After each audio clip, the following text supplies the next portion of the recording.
friends! This week we read about how schools are different around the world. Today we're going to read a story out of our big book. This is the front cover, back cover, and the title. The title is Off to School, and this is the spine.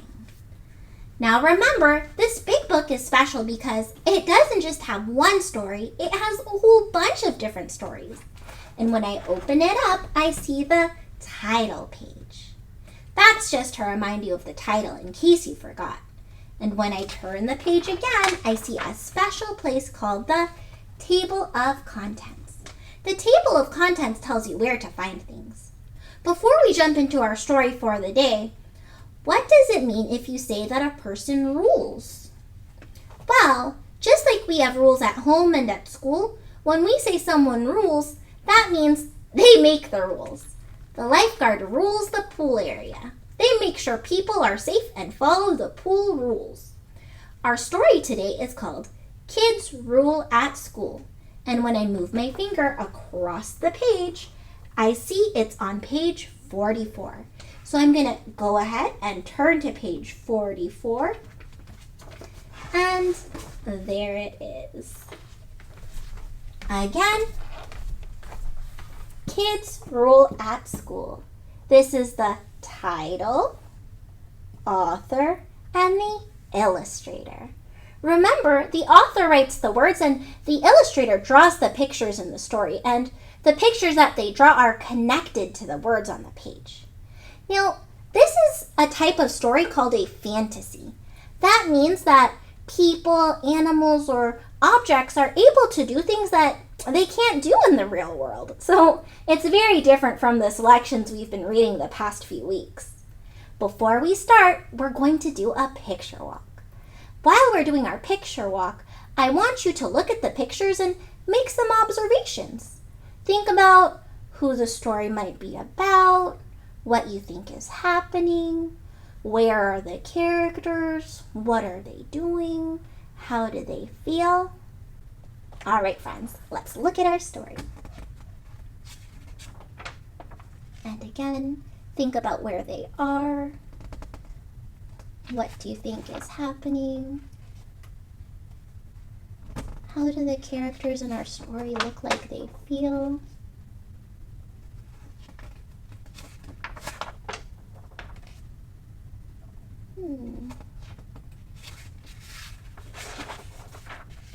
All right, friends. Now that we've previewed our book, let's get ready to read. And the essential question I want you to think about as we read for this story is, how do rules help us at school? Our comprehension strategy for today is predicting and confirming predictions. Good readers make predictions or guesses about what they think will happen in a text. To make a prediction, you need to summarize what you've read so far and identify or figure out clues and events in the text. Then you put that together with your prior knowledge, what you already know, and your personal experiences. When we put together what we know from the story and what we have in our brains, it helps us make predictions and inferences about what will happen next. When we're done reading, we can then confirm or check and see if our predictions or our guesses were correct. All right, friends, let's read our story. And remember, when we read, we go from left to right and then down the page. So again, this is the first word and the last word. To read this page, I would go across, next line, across, next line, across, next line, across, and I would just continue left to right until I get all the way to the bottom. All right, friends, let's read. Essential question. How do rules help us at school? Kids rule at school. It was the first day of school. Miss Jillygoat read the kids' names. Then she said, "Our class is like a community. We need rules. Rules tell us what to do and what not to do." Miss Jillygoat added, "Who has some ideas for good rules?" The kids all raised their hooves. They had some good ideas for rules they wanted in place. Look at the illustrations on these pages and think about the words. The teacher, Miss Jillygoat, has explained the importance of rules and asked students in her class for ideas for some rules. We did something similar in our class. Friends made suggestions for raising their hand and taking turns. I predict that the students will make rules just like we did. No cleaning up, said Billy. No sharing, said Nanny. Other kids added, no raising your hoof, no walking, only running. Miss Jillygoat listed the rules. That day, the kids followed their rules. They did not clean up. They did not share. They did not raise their hooves. They ran instead of walking single file in a neat line. Oh, wow, my prediction was not right. Look at the rules Miss Jillygoat wrote on her board. Her students made very different rules. The rules are actually the opposite of what I predicted. The students' rules included no sharing or raising their hoof. In art class, the kids made hoof prints, but they did not clean up. The art teacher said, no more art unless you clean. The kids were having a grand time at recess. Then Quentin wanted the ball. No sharing, said Millie. After recess, the kids ran back to class. The principal stopped them on the way. No more recess unless you stop running, he said. Well, we can see in each illustration how the students' rules are working or not working. It seems they are following their rules, but no one seems happy. When we have a rule that doesn't work, we sometimes change the rules or change part of the rules. I predict the class will change their rules. Miss Jillygoat looked around. I have a question, she said. Why is everyone grumpy? The kids all began to talk at once. No one could hear. Then Quentin raised his hoof. Quentin, I like the way you are raising your hoof, said Miss Jillygoat. It is your turn.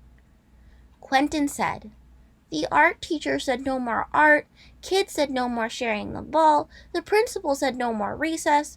Our rules are not good rules. Well, my prediction that the class will change the rules hasn't happened yet, but look at the illustration showing Quentin with his raised hoof. He said that their class rules are not good rules, and I still predict that the class will change their rules. The class made new rules. They all followed them. Later, Miss Jillygoat asked, what did we learn today? Ruby said, a class is like a community. Rules make a community better. My prediction is confirmed. The first sentence on page 54 says, the class made new rules. And I see in the illustration that the rules are the ones I predicted they would make earlier. Clean up, share, raise your hoof. All right, I have a new prediction. I predict the students will be happier with the new rules. Quentin raised his hoof. I learned that kids rule at school, he said. Everyone clapped. Then they walked single file in a neat line to catch the bus home. I'm looking for evidence that the kids are happier with the new rules, and I read that everyone clapped and they followed the rules, and I can see in the illustration that they all have smiles on their faces, so I think my prediction is correct because they all seem happier now. It's a good thing they came up with better rules. I really enjoyed reading about those silly kids with you. We did our picture walk, we made observations, and we read the words on the page. Now let's go back and see how the words the authors wrote connect to the illustrations on the page. Let's turn to page 47. Okay, friends. That day, the kids followed their rules. They did not clean up, they did not share, they did not raise their hooves, they ran instead of walking single file in a neat line. What did the kids not share? You're right. They did not share that book. And where did the kids run? Well, I can see in the picture, and I remember that I read that they ran instead of walking, and it looks like they're in the hallway, so it looks like they're running in a hallway.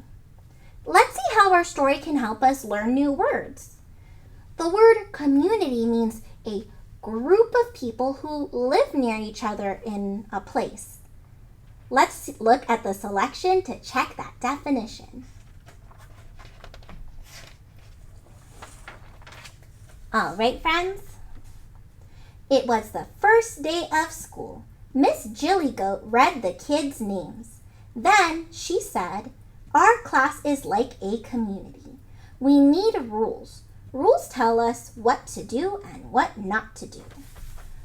Okay, my friends, how is a class like a community? Well, what does it say in the story?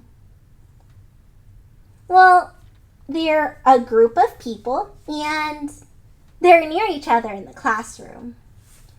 All right, but what about the word rules? That means it's the plural of rule, which means a direction that tells you how to behave. Let's see. Rules tell us what to do and what not to do. Wow, that sentence really helped me understand what the word rules means and how it's a direction for behavior. It tells you what to do and what not to do. So that tells you how to behave. Let's look at other words. I want to look. I want to know what this word hooves means, because I know that hooves is the plural, or that means more than one hoof. So let's see. And I know that it means the hard covering on the feet of goats, horses, deer, and other animals. Let's read about them. The kids all raised their hooves. They had some good ideas for rules they wanted in place. Oh, they raised their hooves. Oh, I see. When I look in the picture, it says they raised their hooves, so I can see it's kind of like they're using hooves as hands. So that must be what a hoof is, or those hooves. Great job, friends. I had a lot of fun reading Kids Rule at School with you today. I can't wait to talk more about it in our pods. I'll see you later.